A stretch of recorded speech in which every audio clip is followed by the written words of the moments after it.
Hey everyone, welcome to the Summer Rewind edition of the ThinkEnergy podcast.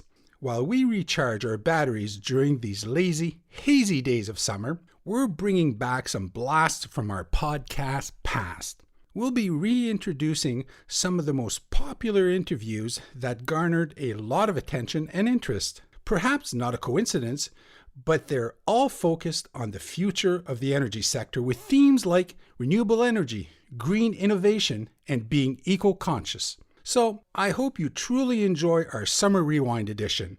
In the meantime, have a happy summer, and we'll be back September 6th to kick off another exciting season of the ThinkEnergy podcast. I'm Dan Sege from Hydro Ottawa, and I'll be hosting the ThinkEnergy podcast. So here's today's big question. Are you looking to better understand the fast-changing world of energy? Join me every 2 weeks and get a unique perspective from industry leaders as we deep dive and discuss some of the coolest trends, emerging technologies, and latest innovations that drive the energy sector. So stay tuned as we explore some traditional and some quirky facets of this industry. This is the ThinkEnergy podcast. Hey everyone, welcome to another episode of the ThinkEnergy podcast. The demand for green buildings, electric vehicles, and renewable generation is changing the way we think about and use energy. So much so, it influences what we purchase. The demand is a result of a rising concern for climate change, which is creating a new reality for our planet, but also a new reality for brands and consumers. Consumers want clean technology solutions, sustainability, less pollution. And they want brands that are just as concerned about the environment as they are. More and more consumers want to do business with companies that are environmentally conscious, and they're using their wallet to send that message loud and clear. Now, chances are you likely know the Energy Star brand. Its logo has become the trusted symbol for energy efficiency products, particularly in the home appliance space. But did you know the Energy Star certification extends to homes, buildings, and industrial plants? In the US alone, Energy Star and its partners have reduced greenhouse gas emissions by 3 billion metric tons since 1992. That's equivalent to an annual emission of over 600 million cars. And talk about brand recognition. In its recent survey, more than 90% of U.S. households recognize the Energy Star logo. So let's begin with today's big question. With an increase in climate change awareness, has environmental purchasing increased? Meaning, are more people buying products and services that have less impact on the environment and human health? Joining us today, I have from the Office of Energy Efficiency, Dianna Miller, Chief of Energy Star. Welcome, Dianna. Thanks. Thanks for having me. Maybe you can start by providing our listeners with a quick overview of what it is that you do and what is the Energy Star program. So Energy Star is a program that was created by the United States Environmental Protection Agency, and Canada actually has administered it since 2001 via an agreement. At its core, Energy Star is a binary label. So the presence of an Energy Star label on a product or a new home, an existing building, or an industrial facility just designates that entity as energy efficient. So Energy Star is basically a program where we do all of the work. We do the research and the homework, and we kind of crunch all the numbers and come up with a really good way to show that a product is efficient. And then our stakeholders, our partners, go out and certify those things, products, homes, buildings, and industrial facilities, to those standards. And then they slap a label on it, and it makes it really, really easy then for consumers and citizens to go and find the most energy efficient thing really quickly and reliably. So that's what the program is. And what I do, I have actually two functions. So I'm the brand manager for Energy Star in Canada. So I just kind of help promote the brand and protect brand integrity on behalf of the Government of Canada. I also administer the Energy Star program for products. So like I said before, we certify a lot of different things, including products. There's about 80 different product types that we certify. And so I also manage the products program element. Very cool. That's where we connect, because my job here is to preserve, protect, and promote the brands. Right. So, okay. What is the role of the Energy Star program to achieve Canada's net zero emission future by 2050? And to build a net zero emissions economy, how important is it to expand the numbers of retrofits in a year? Last part of it. Lastly, how does the program help the environment? Well, to start with, the role of Energy Star in achieving a net zero economy is, again, I'm going to go back to the simplicity of the Energy Star program. So Energy Star is something that I think every Canadian has seen. 88% of Canadians recognize and understand it. So Energy Star is a really easy, accessible way for Canadians to take action on a day-to-day basis.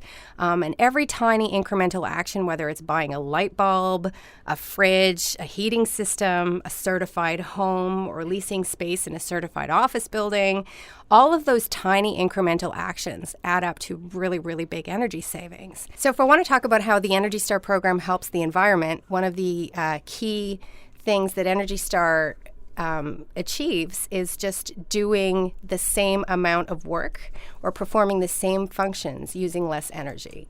And whether you're looking at energy that's generated by coal, whether you're looking at burning gas or fossil fuels, or even clean energy like hydro energy. Using less energy just means that energy that you're not using can be used for other things. In Canada, while we do have a lot of very, very clean hydro energy, using too much of it during peak hours means that then all of a sudden you've got not clean energy that has to kick in. And so if you use less of it, then you're not having to switch over to the not clean energy. Yeah, I think we're going to have to set ourselves up, though, because on that, storage will come into play.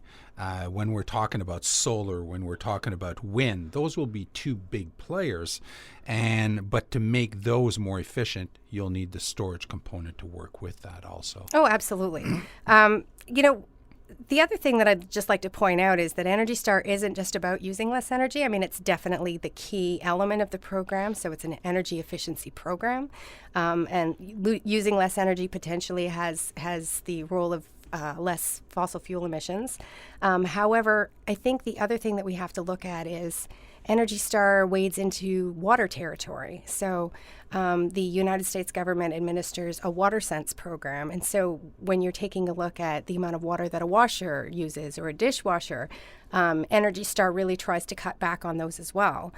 You could also look at electronics and how they're trying to use less rare earth metals and trying to look at recyclability and things like that. So Energy Star is about more than just energy use. It's definitely the primary function of the program, but definitely we're looking at other things. Even in terms of the controllability of a product. So if a product is connectable to the internet, then you can control the product so that it's using less energy at a time where maybe there's dirty energy generation. So being able to connect to a product as a consumer or even as a utility, you can reduce the amount of energy that a product is using when you're using fossil fuel generation. Well, I just actually subscribed to Hydro-Quebec, their HELO program, which is basically them setting up sensors all around the house where they can actually go on a day where there's bitter cold, and they will actually just via an email send me a notification that they will bring down the temperature at home, and am I okay with that? And then they incentivize you to do more. That's right. And Energy Star has built in principles of connectivity into a lot of their different product categories. They're moving in that direction with what they call the Smart Home Energy Management System, where they're working with service providers and utilities as well as manufacturers to kind of come up with an ideal scenario where a home can be more easily controlled and use less energy, especially at marginal periods where you're worried about that fossil fuel energy generation. What level of influence does the Energy Star label have on the purchasing decision of consumers?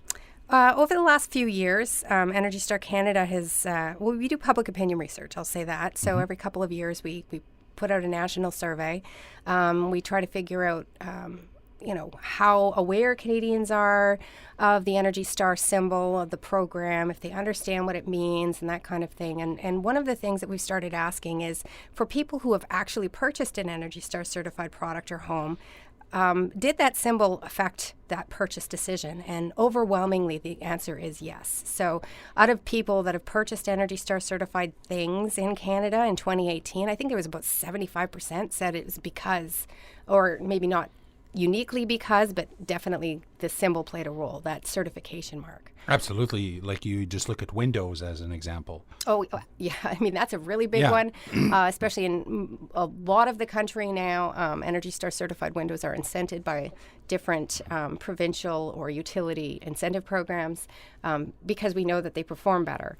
And, people go into a store that's not even the symbol influences them. It's, just the knowledge that they're better. People go into a store and ask for them by name. So, yeah.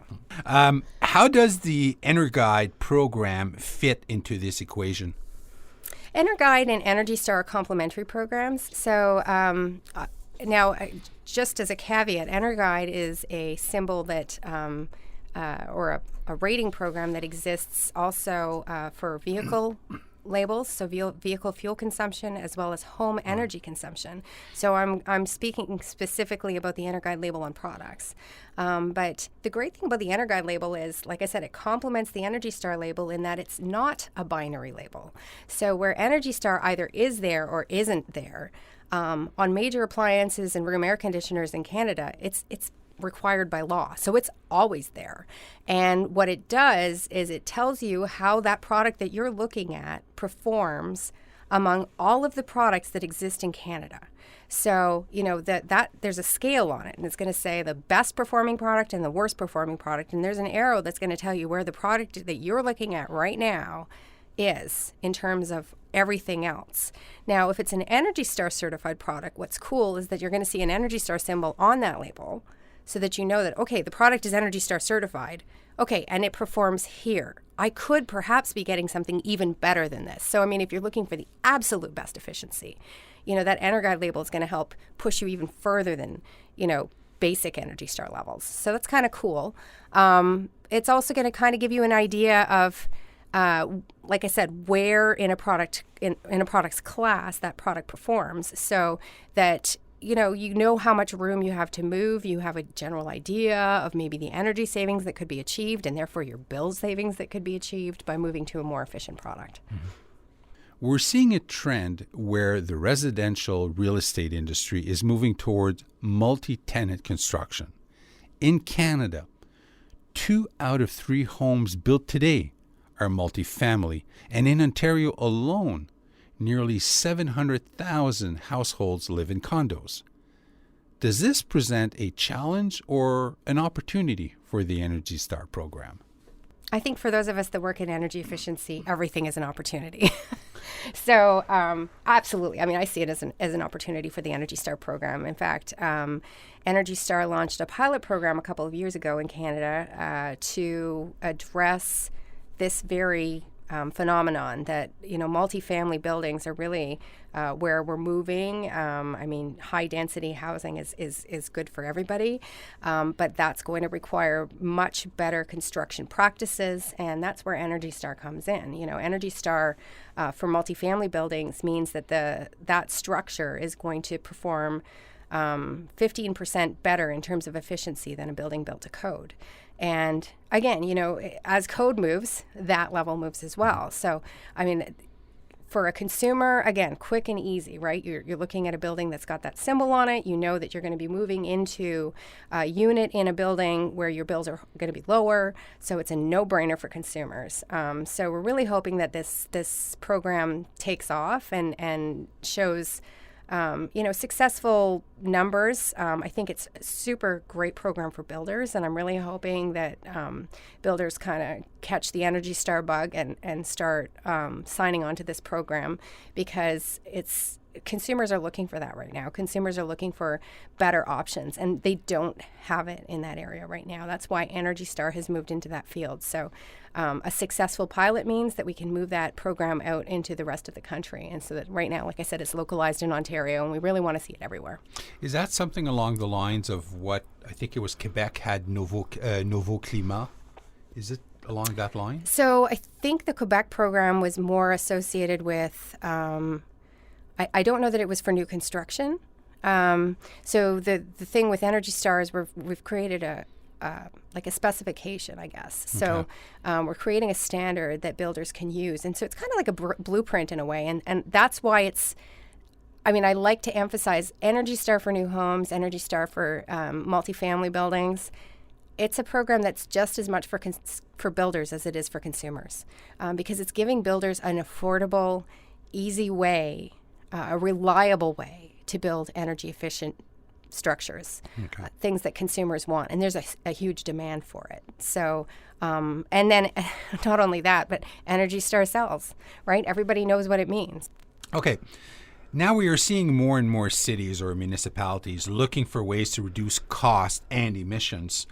What makes Energy Star certified buildings special? Well, I want to go back to the foundation for Energy Star certified buildings first, if I may. Mm-hmm. The idea of certifying a building as Energy Star comes first from being able to measure the energy consumption of that building reliably. And so we have the Energy Star Portfolio Manager building benchmarking tool, and that's a mouthful, in Canada. I'll try not to say it. I'm going to shorten to the term Portfolio Manager. At least you didn't use an acronym. It's true. Yeah, us government people tend to do that a lot. But Portfolio Manager really rocks. Like, I have to say, we brought it into Canada. We created unique Canadian archetypes for different building types. So you can right now, I'll use school boards as an example because, seriously, it's great. So you've got like 600 schools or something like that. And between your best performing school and your worst performing school, if you're not really benchmarking the energy consumption of those schools, and they could all be built exactly at the same time by exactly the same builder, and they're all performing differently, you're not going to know that unless you're actually measuring the energy use. So I have to say that's the first step. And governments are just as interested with Portfolio Manager as they are with Energy Star certification. And in fact, all across Canada and the US, Portfolio Manager ratings are becoming mandatory. So that's a very, very important first step. And then, of course, the next step is once you've started measuring your energy consumption, you can start making reliable improvements. You can start understanding how changing this or that or improving this or that is going to affect your bottom line, affect your score. And of course, yes, shoot for the moon. Energy Star certified buildings are the top 25% in their class. And so, you've got those 600 schools and you've got a couple that are really performing well. Yeah, making a few improvements can push them up into the top 25 percentile. And then the next thing you know, you've got a certified building. And that's awesome. When you're looking at office space, particularly commercial buildings, those actually sell better, and they're worth more. And so for property owners and managers, it's a really big deal. But for governments, I have to say, I go back to Portfolio Manager. Just having a reliable rating, a reliable score where you can compare one building to another is good for just about everybody. Okay. Energy Star is a trusted brand that requires staying top of mind. We also know that brand health is increasingly being dictated through social media and digital channels. How do you manage brand consistency in an increasingly digital world that includes the influence of public sentiment and opinion? What can companies learn from Energy Star? Well, I'll start with brand health, and for me that equates to brand integrity.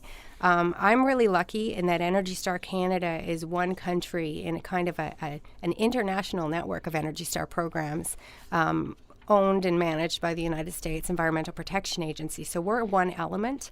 That said, I am in charge of the integrity of the brand in Canada. One thing that we do is we're very strict with how Energy Star symbols can be used. So the U.S. government has trademarked the symbol and all of the terms here in Canada. So right there, I think that's a huge, huge deal. And then we have, for example, a brand book. We have rules associated with how you can use those symbols and those terms. And as you know, Energy Star is a program where we sign partners onto the program. And those partners, when they're signing as partners in the program... Can you define a partner? Sure. So an Energy Star partner, in Canada we call them participants. It can be a manufacturer of a product that's certified as Energy Star. It could be retailers of products that are certified. It could be home builders that build Energy Star certified homes. Most utilities in Canada are Energy Star participants. There are social housing organizations that are Energy Star participants in Canada, and we're looking to the future where we can also sign on commercial building owners and operators, perhaps as Energy Star partners. So an Energy Star participant in Canada is someone who signs an agreement to promote the Energy Star brand and adhere to brand rules. And there's a number of other things that they do, but it's basically a collaborative agreement where, we do a little bit and they do a little bit, and we all agree that the brand is first and foremost the most important. So, like I said, we have a brand book. We have the participant agreements. The other thing that we like to do is provide ready-made promotional material that partners and participants can use to promote the brand, so that, the brand is already used appropriately.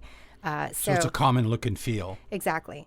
And then we have, from my perspective, we also have a lot of product-related brand integrity action. So, I'm going to go and I'm going to surf websites to see whether or not somebody's marketing Energy Star certified lawnmowers, right? Because just so you know, we don't certify those. And, I'm going to go and take a look at whether or not our partners are using these symbols appropriately. So brand integrity is really, really important. When you're talking about social media, the other thing is, like I said, because we have partners, we depend on our partners to promote the brand just as much as we do. And again, that's providing, basic material like the brand book to help them understand how they can and can't use the brand, ready-made promotional material that they can use so they can engage with us. So I think that goes a long way, and just being consistent. And I think that's what really helps with consumer awareness and understanding. We haven't changed a lot over the years. The symbol has been the symbol for just about ever. Okay. How do you leverage technologies like video, chatbots to secure that stakeholder engagement? Not well yet. Okay. We're government. We managed to get our Energy Star unique Energy Star accounts about 5 years ago. So since then, we've been learning. It's been a learning curve for us. We're now at the point where I think we're pretty mature in our use of Facebook and Twitter. We're learning how to do a few cooler things. We like to throw in animated GIFs, and we like to see what kind of healthy memes we can use to kind of shake things up a little bit. We also know our audience. I think, looking to the future, we're trying to find ways to integrate better video, more engaging video, not just the same old. We do shake up our content a little bit, and so that does help. But in terms of onboarding new things and new technologies, I think the best thing that we can do right now is optimize what we have and gradually move towards that. But right now, again, we're government. So we can't really be the first early adopters, but we try not to stay too far behind the pack. You're on Twitter. What platforms are you on? So right now we have a French and English Facebook, French and English Twitter, and in the very near future, we're going to be launching a LinkedIn showcase page under the Natural Resources Canada LinkedIn page.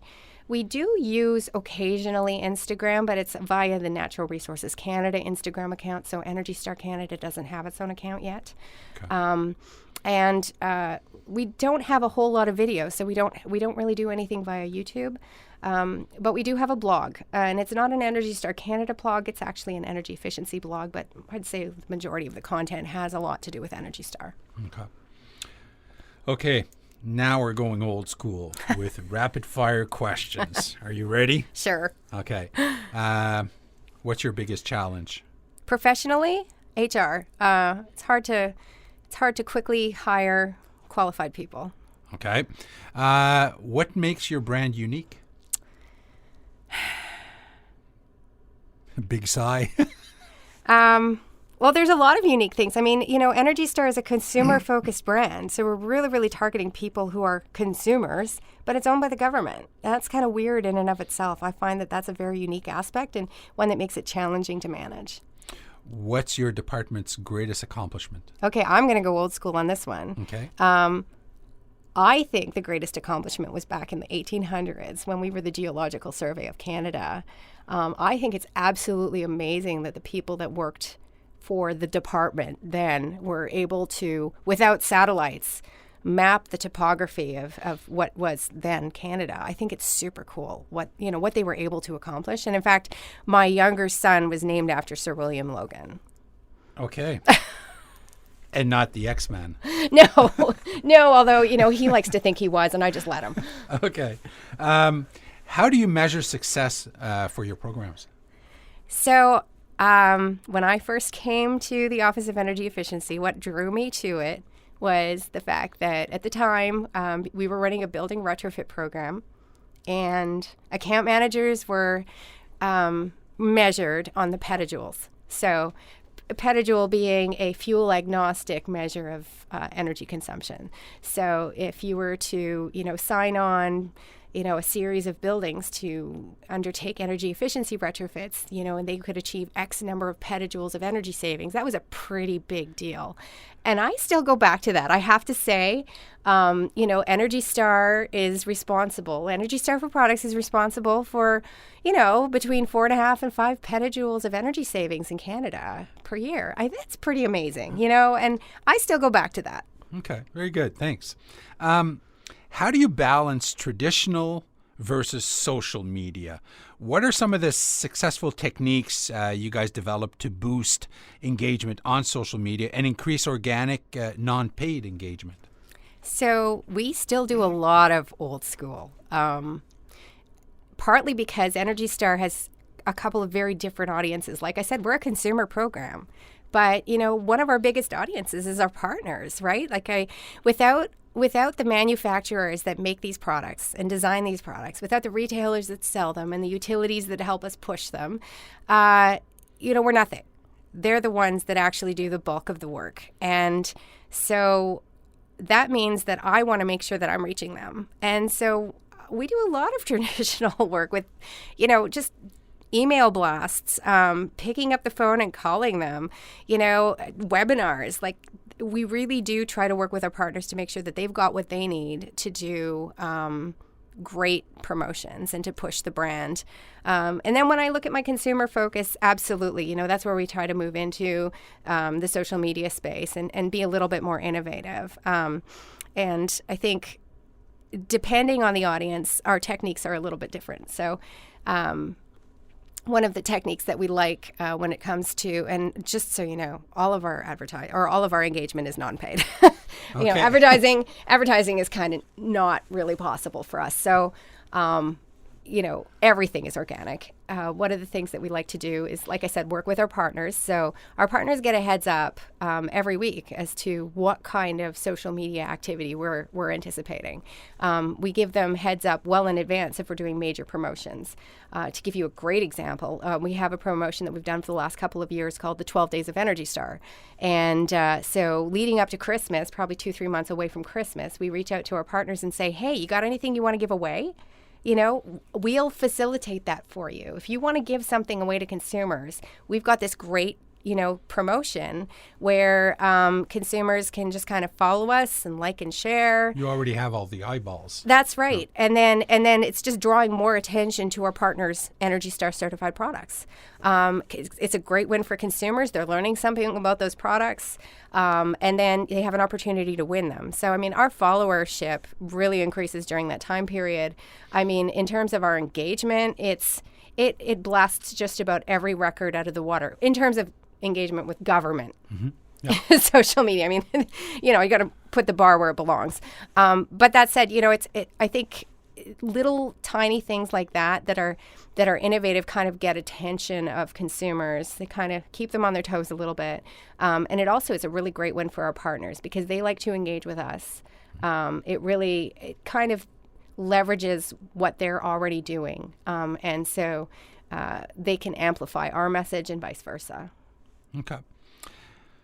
How about sharing some simple tips or strategies for our listeners so they can maybe foster greater, I'll say online awareness, but also to keep their audiences engaged? It could be digital, but how do you make that? What would you share? So one of the things that we like to do, first of all, we're super realistic about what we can and can't do, right? So we know what our limits are, and we also know who our audiences are. So, I mean, I'm not probably going to try and reach the 15-year-olds, right? Or I know who is already going to be interested in Energy Star. I also know that, the greenies, the people that are super, super sold on Energy Star, they might be more likely to amplify what we're doing, but I don't know that I'm going to change their behavior because it's kind of already what we want. So really being serious about who our audience is and isn't is also helpful because I'm not trying to cast a really, really wide net. And staying true to the brand. So, we know what Energy Star is and what it means. We know what the look and feel of Energy Star is. We know that it has to be accessible. We know that it has to be wholesome. It has to be helpful. So just kind of really sticking to that type of look and feel for the brand.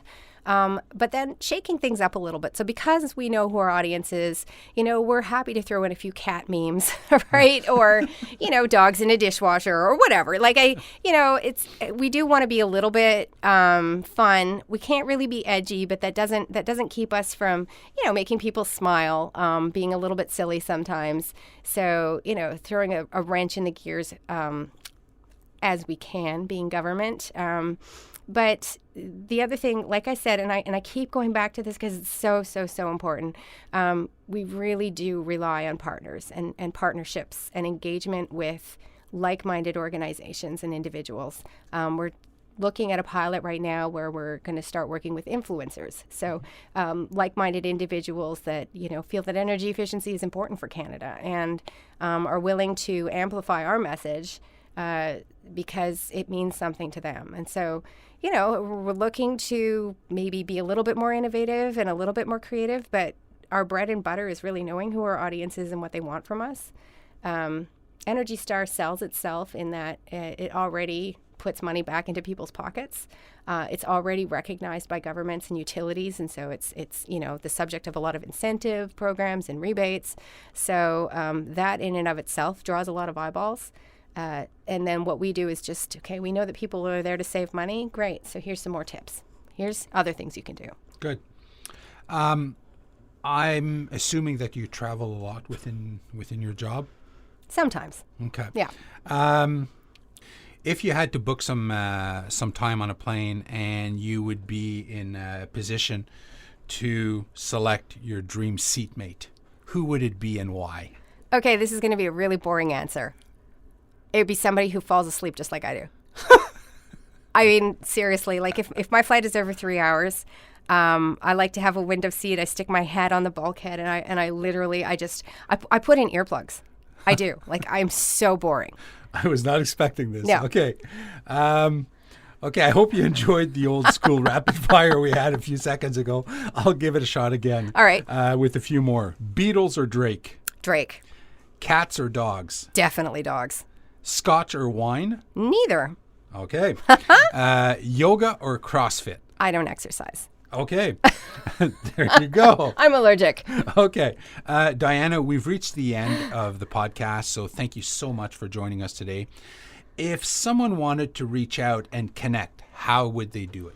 My best advice is to go, and I'm not just saying this to brush people off either. It's to go to one of our social media accounts and inbox us, or to go to energystar.gc.ca and contact us that way. And the reason being because there's somebody on my case to answer them, because somebody actually manages those accounts, and they can make sure that I get back to people. Okay, cool. That's fair. In closing, folks, from homeowners to small businesses, right through industrial buildings, programs are available to help reduce greenhouse gas emissions and to help protect our planet tomorrow and for the future. Check out the Energy Star website. I will have the link on the show notes. Again, thank you very much for joining us today. Well, thank you. Thank you for joining us today. I truly hope you enjoyed this episode of the Think Energy podcast. For past episodes, make sure you visit our website, hydroottawa.com/podcast. Lastly, if you found value in this podcast, be sure to subscribe. Anyway, this podcast is a wrap. Cheers, everyone.